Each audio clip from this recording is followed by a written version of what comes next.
Now, we have surveyed the appearances, but that is only half the battle, since we cannot interview them personally today or perform a psychoanalysis. But what we can do is look at the surrounding facts that accompany these appearances for us today and see which theory is the most plausible for them. So now it's time to fill in the gaps. First up, the expectation of the gospel to the surrounding world. The message of Jesus dying on the cross for our sins may sound loving and warm to us, but to the ancient world, a culture that thrived on honor and status, such a message would be nothing but disgusting and horrendous. Walter Baer said, "The enemies of Christianity always refer to the disgracefulness of the death of Jesus with great emphasis and malicious pleasure. A God or Son of God dying on a cross? That was enough to put paid to the new religion." David De Silva notes the same thing in his work. Christianity was founded on a premise that should have failed from the moment it began. The Christians preached to the Gentiles to worship a man that was shamefully executed on the cross. Not only that, but a Jew of all people, who the Romans looked down upon. But even more than that, a Jew who was a carpenter, which was also a position that was looked down upon. Cicero said that such an occupation was vulgar and compared it to slavery. On top of that, they preached physical resurrection to the Roman world, which was detested by most pagans, who thought the purpose of death was to escape the evil material universe and make it to the spiritual realm. Yet the Christians taught the Jewish idea that heaven would be the restoration and eternal kingdom on earth, which was not something pagans hoped for. But even more, the Christians placed ethical demands on their new converts that would have shocked most pagans. No temple prostitution or even extramarital affairs.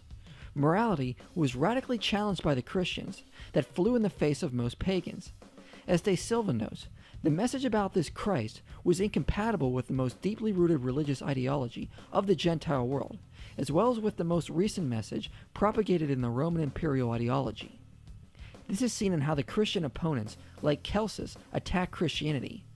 He attacked Christians for worshiping a God who could not beat the Romans or even escape from the cross. Justin Martyr had to respond to these attacks because pagans were calling the Christians mad for putting a crucified man next to the eternal God. The Jews also thought the message of Christ was embarrassing. Their supposed Messiah was shamefully crucified and murdered by the Roman enemy. The Messiah was expected to be a conqueror who would defeat Rome and restore the kingdom of Israel. Jesus was shamed and disgraced. To follow him was to give up on the Jewish idolization of a conquering Messiah and a restored Israel. On top of that, Jesus was from Galilee and Nazareth of all places, areas which were looked down upon by the Jews. His father was not known to them, so he had a shady family history, which the Jews were not keen to forget. Everything the Christians stood for was working against them. They had better have good evidence and truly thought Jesus had been raised, because the odds were completely against them on every front. As N.T. Wright says, Christianity was born into a world where its central claim was known to be false. This being so, knowing the expectation the gospel would have, no group of conspirators would ever have made it their core doctrine.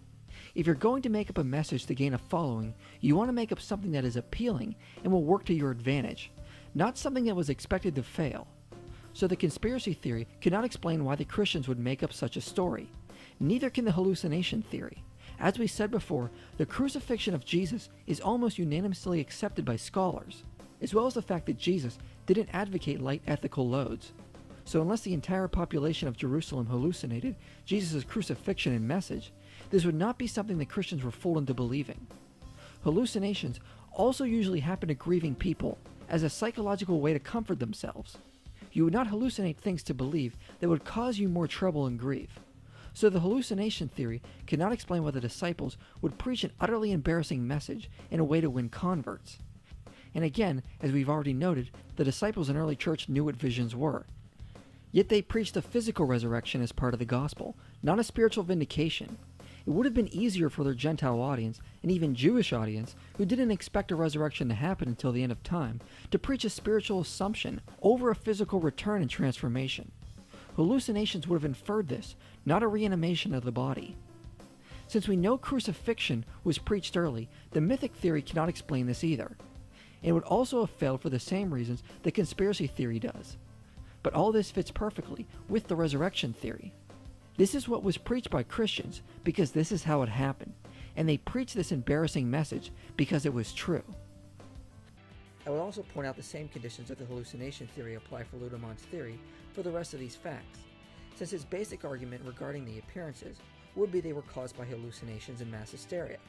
So we can apply the same logic we already went over, and I'll refer people to that previous video for more on that.